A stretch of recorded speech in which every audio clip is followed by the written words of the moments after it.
Quand un enfant a un animal familier, il faut lui apprendre aussi que cet animal familier n'est pas le même que tous les autres animaux qu'il va rencontrer dans la rue. Par exemple, s'il a un chien, imaginons un petit berger allemand qui est gentil, il ne faut peut-être pas qu'il s'approche avec le même engagement immédiat auprès de n'importe quel chien, parce que ça peut créer des soucis.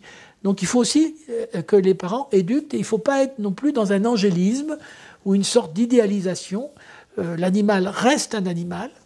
L'animal familier est inclus dans une forme d'humanisation, mais fondamentalement, il appartient à une race de chien ou une race de chat, et il a des traits communs avec ses congénères, et il faut que l'enfant soit... Les échanges de regards sont extrêmement importants pour l'être humain.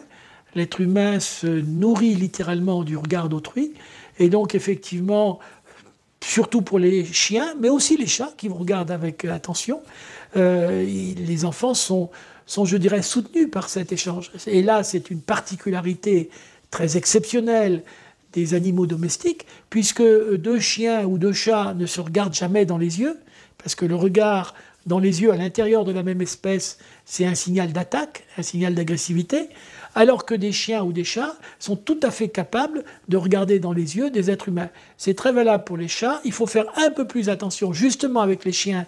Certains chiens qui sont agressifs, trop les regarder dans les yeux, surtout par des personnes qui ne les connaissent pas, peut être un signal d'agressivité.